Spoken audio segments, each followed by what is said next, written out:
زبانی کلامی نہیں دوں گا، میں تم سب کے سوالات کے جواب لکھ کے دوں گا، میں لکھ کے دوں گا۔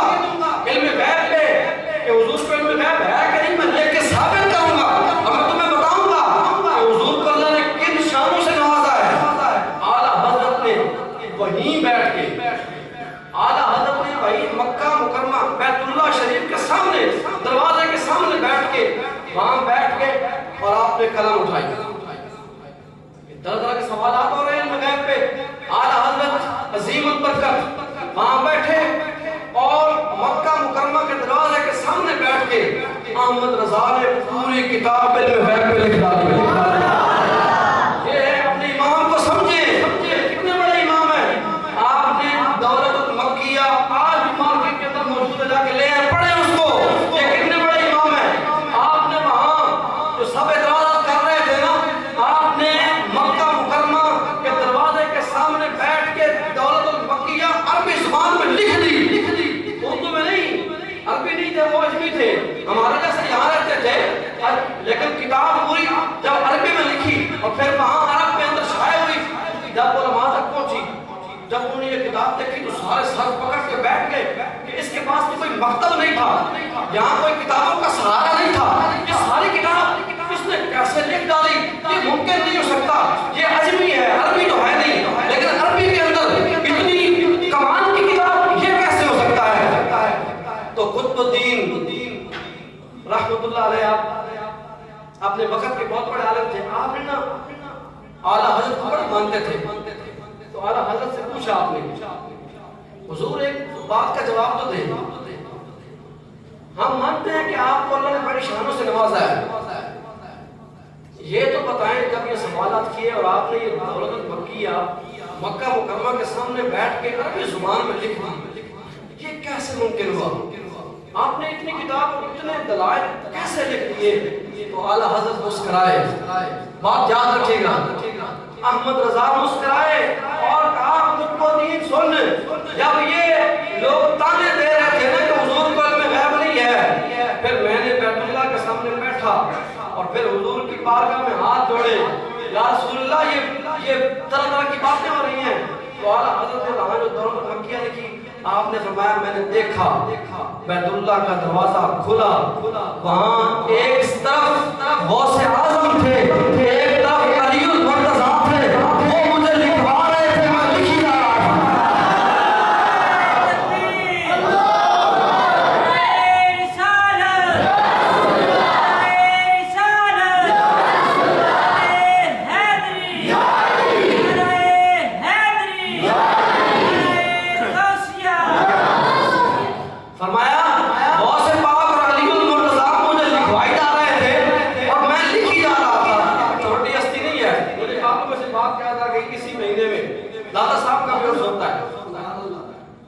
داتا صاحب کا بھی عرصہ ہوتا ہے، لوگ کہتے ہیں داتا کیوں کہتے ہیں، اور داتا کیا ہوتا ہے، داتا کے پاس نہیں جانا چاہیے، داتا کیوں کرتے ہو، شرک ہو گیا، وہ ہو گیا۔ ہم اللہ کے بندوں کے پاس جاتے ہیں اللہ کا بندہ سمجھ کر، خدا سمجھ کر نہیں جاتے، ہمارا عقیدہ یہی ہے، ہم تو اللہ کے ولی کے پاس جاتے ہیں اس لیے کہ یہ اللہ کے بندے ہیں اور نیک بندے ہیں، اس لیے جاتے ہیں، ہم کون سا ان کو رب مان بیٹھے۔ تو مجھے بات یاد رہی، یہ مولانا سردار احمد رحمۃ اللہ علیہ ان کے دور کا یہ واقعہ ہے، یہ جنگ بازار والے مدرسہ پاکستان، محدث اعظم پاکستان مولانا سردار احمد رحمۃ اللہ علیہ، یہ آپ کے دور کا واقعہ ہے۔ داتا علی حجیری کا مثال ہو چکا تھا، تو ایک بندے نے وہاں یہ لاہور کے اندر یہ بات پھیلائی کہ داتا کا جو مزار ہے نا وہ جہاں پہ اب ہے وہاں پہ نہیں ہے، داتا کا جو مزار ہے وہ جو ساتھ عیشائی قلعہ ہے نا اس میں وہ موجود ہے، تو لہٰذا تم لوگ یہاں کیوں رس کرتے ہو، یہاں کیوں آتے ہو، یہاں تو اس کا مزار ہی نہیں رکھ سکتا۔ یہ بات بڑی پھیلی اور وہاں لوگ سارے بڑے حیران ہو گئے کہ یہ کیا ہو گیا، یہ عجیب بات پھیل گئی۔ یہ بات چلتے چلتے مولانا سردار احمد رحمۃ اللہ علیہ کے پاس پہنچی، محدث اعظم پاکستان بہت بڑی ہستی ہے، اور آپ جو مرضی تھے آپ ہر ہفتے داتا صاحب جایا کرتے، جو مرضی ہو جائے، یعنی کہ اگر کوئی کام ہے تو آپ نے جانا تو ہے ہی، لاہور آج کیا یعنی منگل تھا، آپ نے منگل کو تو کام کے لیے فرماتے ہیں ایسے جو جمعرات کو میں نے جانا وہ تو میں نے جانا ہی ہے. تو آپ ہر ہفتے باقاعدگی سے آپ وہاں پہ حاضر دیتے ہیں. جب بات پہنچی نا مولانا سردار احمد صاحب کے رحمۃ اللہ کے پاس کہ ایسی باتیں ہو رہی ہیں کہ ڈاکٹر صاحب کا مزاج تو یہاں پہ موجود ہی نہیں ہے, تو آپ نے نا اعلان کیا, آپ نے کہا لاہور میں رکھو جلسہ, لاہور میں ڈاکٹر صاحب کے قریب وہیں بہت بڑا جلسے کا انعقاد کرو اور پھر اس بات کا جواب وہیں پہ ملے گا. جلسہ رکھ دیا گیا. اس بندے نے کہا تھا کہ داتا کا مزاج یہاں پہ نہیں ہے, تو مولانا سردار احمد رحمۃ اللہ علیہ بھی پہنچ گئے وہاں پہ. جلسہ ہوا, لوگ بڑی تعداد میں موجود تھے, بڑی کثیر تعداد میں سب آئے تھے کہ جب مولانا سردار احمد رحمۃ اللہ کیا کہتے ہیں, آپ آئے اور جلسے میں پہنچے اور آپ پہلے داتا صاحب کے دربار میں حاضری دی, دعا مانگی, واپس پلٹ کر جلسے میں پہنچے اور آپ نے ایک ہی بات کی اور سب کچھ حل کر دیا. وہ جو اعتراض کرتا تھا اس کو کہا مولانا سردار احمد رحمۃ اللہ علیہ نے فرمایا اگر تمہیں اعتراض ہے نا کہ داتا کا دربار یہاں پہ نہیں ہے, فرمایا میں داتا کو آواز دیتا ہوں, میں داتا کو آواز دیتا ہوں, اگر جواب آ گیا تو کہہ دینا کہ سردار احمد سچا ہے, جواب نہ آیا تو تم سچا ہے. جب یہ بات کی تو مجمع میں جتنے لوگ تھے اش کر اٹھے کہ مولانا سردار احمد نے اتنی بڑی بات کر دی کہ داتا صاحب کو آواز دے گا اور سے آواز آئے گی. جب یہ بات کی نا تو وہ بھاگ گیا, اس نے کہا یہ تو اور کوئی بات ہو گئی, چھوڑ گئے میدان, ثابت ہو گیا داتا صاحب وہاں موجود ہیں. اچھا پھر لوگ اکٹھے ہو گئے, کہا مولانا سردار اتنی بڑی بات کر دی, اتنی بڑی بات کر دی تو نے کہ میں آواز دوں گا آواز آئے گی تو میں سچا. کہا اگر آواز نہ ہوتی تو پھر کیا ہو جاتا, اتنی بڑا تم نے دعویٰ کر دیا. فرمایا سردار احمد آپ نہیں کی تھی, داتا کروائی. فرمایا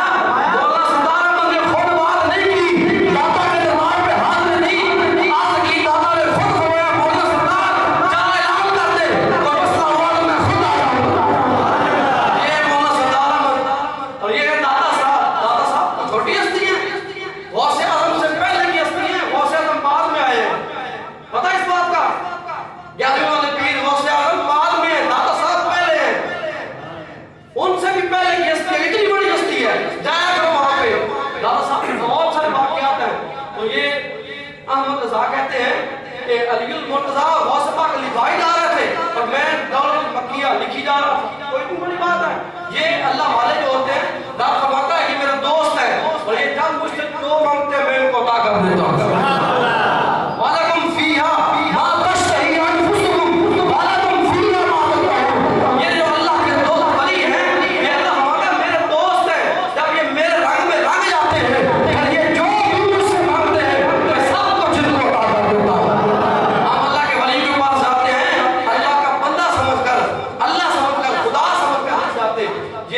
احمد رضا رحمت اللہ علیہ یہ وہ ہستی ہے. اچھا نبی کریم علیہ السلام کا جو روزہ انور ہے نا, پہلے اس کے سامنے نا روزے کے سامنے کھجوریں ہوا کرتی تھی, کھجوروں کے درخت بہت تھے اور روزہ رسول کے سامنے نا کھجوریں تھی بہت ساری. اردو کا ایک شاعر, بہت بڑا شاعر, وہ گیا مدینہ طیبہ. جب اس نے یہ منظر دیکھا کہ روزہ رسول کے سامنے بڑی بڑی کھجوریں ہیں اور وہ بڑی دیکھتا تو وہ بڑا ایک سما باندھا ہوا, بڑی خوبصورتی ہے. شاعر تھا, شاعر بندہ تھا. جب اس نے دیکھا تو اس نے شعر لکھ دیا. ہاں روزہ رسول کے سامنے گیا, وہ بہت بڑا اردو کا شاعر ادیب, بہت بڑا, اس نے شعر لکھا. اس نے کہا کھجورے کو درخت تھے وہاں پہ, کھجوروں کے درخت تھے اور وہاں کھڑے تھے پڑے, تو اس نے لکھا کب ہے درخت حضرت والا کے سامنے, کب ہے درخت حضرت والا کے سامنے, مجنون کھڑے ہیں خیمہ لیلا کے سامنے. کب ہے درخت حضرت والا کے سامنے, کہ یہ جو کھجوروں کے درخت ہے نا روزہ رسول کے سامنے, یہ درخت نہیں ہے, یہ تو ایسے ادب کے ساتھ کھڑے ہیں جیسے لیلا کے خیمے کے سامنے مجنون کھڑا ہوتا ہے.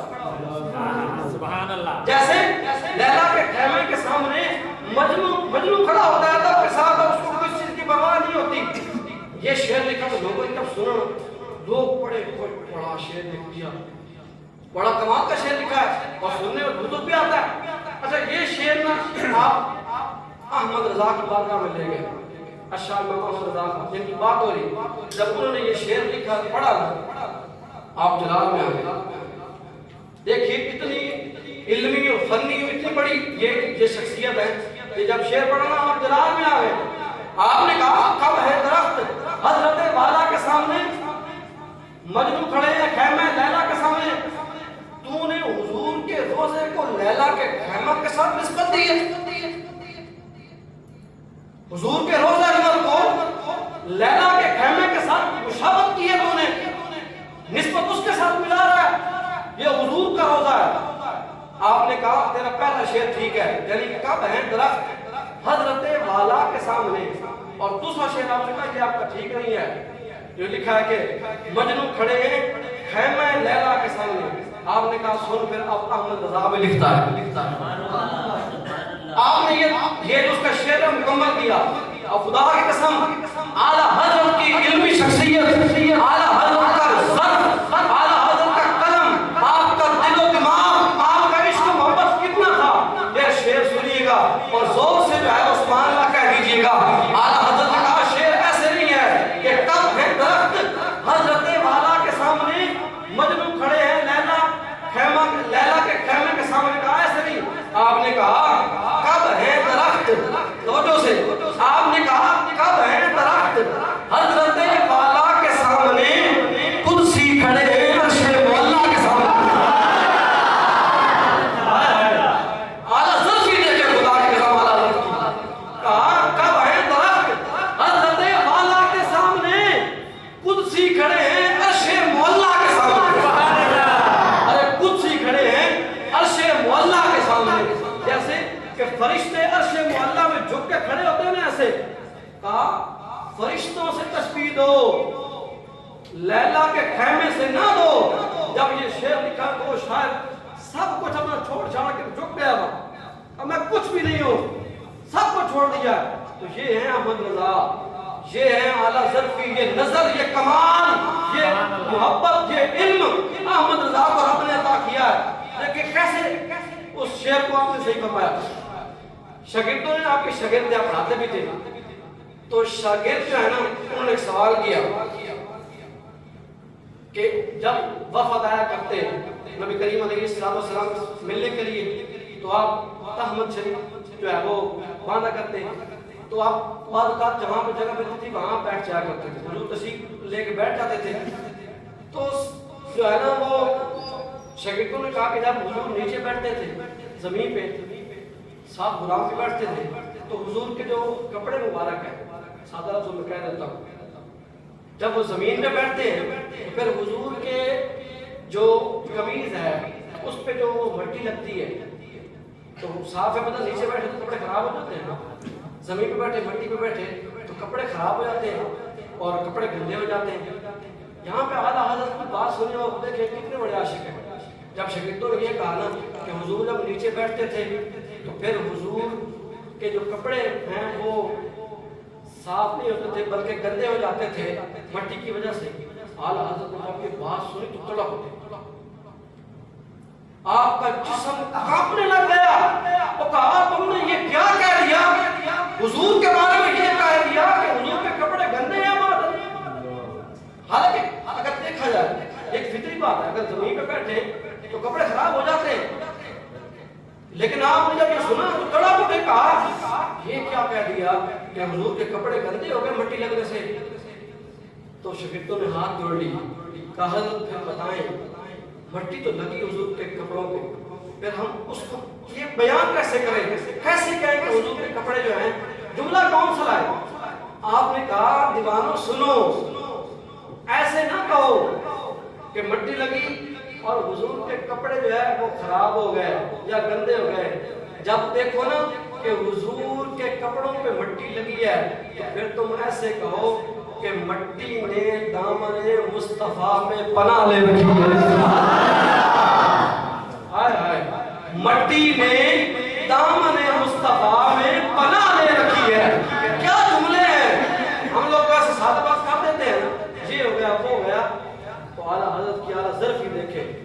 ایسے نہ کہو کہ مٹی کے ساتھ کپڑے خراب ہو گئے، کہا ایسے کہو کہ مٹی نے دامن مصطفیٰ میں پناہ لے رکھی۔ سبحان اللہ۔ دیکھیں ہمارا بھی عقیدہ حضور سب کچھ ہے، بس حضور کو رب نہ کہا باقی سب کچھ ہے، رب نہیں مانا باقی حضور سب کچھ ہے۔ میں آخری بات کرنے لگا ہوں، ابو ہریرہ رضی اللہ تعالیٰ عنہ حضور کے بڑے جلیل القدر صحابی ہیں اور امت تک آپ نے حدیثیں پہنچائی ہے، بہت کثیر تعداد میں سب سے زیادہ حدیثیں پہنچانے والے ابو ہریرہ ہیں۔ یہ گزر رہے تھے مدینے کی گلی سے، رات کا وقت تھا، توجہ کے ساتھ رات کا وقت تھا، ابو ہریرہ مدینے کی گلی سے گزر رہے تھے اور سامنے سے اچانک حضور آ گئے۔ سبحان اللہ۔ سامنے سے حضور آ گئے، سامنے سے حضور آ گئے، حضور نے سرخ داڑھی دار چادر لے رکھی ہے، ہائے ہائے رات کا وقت ہے، ابو ہریرہ گلی سے گزرنے لگے، سامنے سے حضور آئے اور کیسے حضور کو دیکھا، ابو ہریرہ بے ہوش ہو کے گر گئے، سبحان اللہ۔ وہی گر گئے، بے ہوش ہو گئے اور حضور وہاں سے گزر گئے، کوئی بات نہیں کی، حضور وہاں سے گزر گئے، چلے گئے۔ جب صحابہ نے دیکھا ابو ہریرہ کو بے ہوش ہے، ہوش میں لائے، ابو ہریرہ ہوش میں آئے، خدا کی قسم بہت حضور کی شان سمجھ آ جائے گی، حضور کیا ہے، حضور سب کچھ ہے، پر حضور کا رب نہ مانو باقی سب کچھ کہو۔ ابو ہریرہ جب ہوش میں آئے نا تو صحابہ نے پوچھا ابو ہریرہ بتا بے ہوش ہو کے کیوں گر گیا تھا، ہوا کیا ہے بتا تو صحیح۔ ابو ہریرہ رضی اللہ تعالیٰ عنہ جب ہوش میں آئے نا تو صحابہ نے پوچھا ابو ہریرہ کیا ہوا تھا، ابو ہریرہ کہنے لگے لوگوں سنو، خدا کی عزت کی قسم میں نے رب کو مدینے کی گلی میں جاتے دیکھا ہے،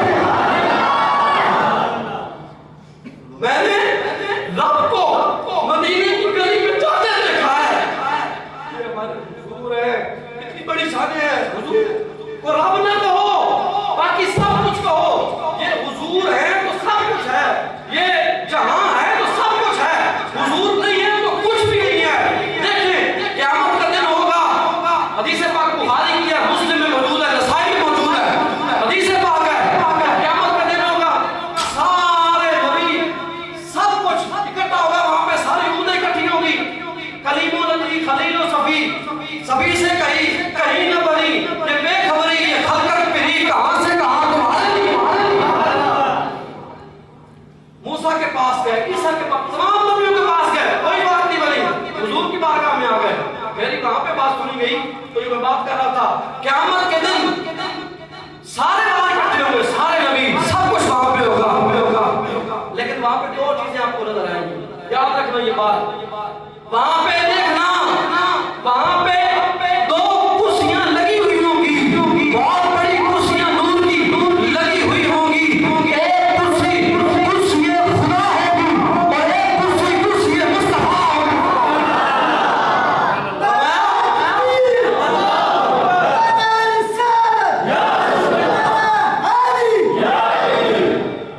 وہاں پہ ایک کرسی کرسی خدا ہوگی اور ایک کرسی کرسی مصطفیٰ ہوگی۔ اب کیا بچ گیا پیچھے، اب کیا رہ گیا باقی، سب پیچھے ہے، میرے حضور سب سے اعلیٰ ہے، سب کچھ پیچھے ہے، حضور سب سے اعلیٰ ہے، کرسی کرسی مصطفیٰ ہوگی۔ تو اعلیٰ حضرت ایک خواہش کا اظہار کرتے ہیں، ایک خواہش ہے ان کی، شیخ سنیں، اعلیٰ حضرت کی یہ خواہش ہے کہ اگر مجھے یہ شک حاصل ہو جاتا نا کہ میں سارے نبیوں سے ملاقات کر لیتا، جتنے بھی اللہ کے نبی ہیں نا، اگر میں ان سے ملتا نا تو پھر میں ان سے ایک سوال کرتا۔ اعلیٰ حضرت کہتے ہیں کون سا سوال؟ اعلیٰ حضرت کہتے ہیں اگر میں نبیوں سے ملتا نا پھر میں ان سے یہ سوال کرتا، انبیاء سے کروں عرض کیوں مالکوں، انبیاء سے کروں عرض کیوں مالکوں، کیا نبی ہے ہمارا تمہارا نبی؟ سبحان اللہ۔ سمجھ آئیے شیخ سمجھے غور سے، انبیاء سے کروں عرض کیوں مالکوں، کیا نبی ہے ہمارا تمہارا نبی؟ اعلیٰ حضرت سوال کرتے ہیں نبیوں سے، اے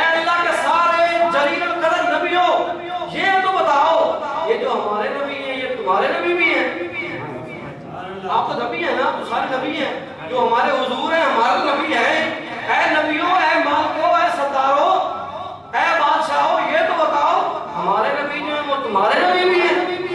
بھائی نبیوں کا بھی نبی ہے، نبیوں سے سوال کرتے ہیں۔ اعلیٰ حضرت کہتے ہیں کہ اے انبیاء سے کروں عرض مالکو، وہ بادشاہ بتاؤ کیا ہمارا نبی تمہارا بھی نبی ہے؟ کتنی بڑی خواہش ہے۔ تو کہا اعلیٰ حضرت نے خود ہی جواب دے دیا، کہا میرا من یہ کہتا ہے، وہاں حشر میں بھی میں سوال کروں گا ضرور، اور وہاں جو نبی جواب دیں گے میں ابھی بتا دیتا ہوں۔ اعلیٰ حضرت نے کہا میں وہ جواب ابھی بتا دیتا ہوں کہ وہ جواب کیا دیں گے۔ سوال کیا نا، انبیاء سے کروں عرض مالکو، کیا نبی ہے ہمارا تمہارا نبی؟ تو کہا پھر نبی اس کا جواب دیں گے، کیا جواب دیں گے؟ جیسے سب کا خدا ایک ہے ویسے ہی، جیسے سب کا خدا ایک ہے ویسے ہی ان کا ان کا تمہارا ہمارا نبی۔ جیسے سب کا خدا ایک ہے ویسے ہی ان کا ان کا تمہارا ہمارا نبی۔ یہ نبی وہاں پہ جواب دیں گے کہ اے سوال کرنے والے کہ یہ ہم بے شک نبی ہیں، لیکن یہاں ہم بھی اس نبی کے امتی ہیں۔ نبی کریم علیہ السلام کی مدح سرائی سکھائی ہے اعلیٰ حضرت نے، حضور کی شان بیان کی ہے اعلیٰ حضرت نے، حضور کا حسن بیان کیا ہے اعلیٰ حضرت نے، حضور کی سیرت کو نکھار کر سنگ لائے ہیں تو اعلیٰ حضرت آئے ہیں۔ حضور کے ہر ہر پہلو، حضور کے ہر ہر جسم کے عضو پہ بات کرنے والے اعلیٰ حضرت ہیں۔ یہ اتنی بڑی ہستی ہے جنہوں نے اتنا بڑا کام کیا۔ اللہ رب العزت ہم سب کو اشاہ امام احمد رضا رحمۃ اللہ علیہ کی تعلیم پہ عمل کرنے کی توفیق نصیب فرمائے۔ اب ہمارے لیے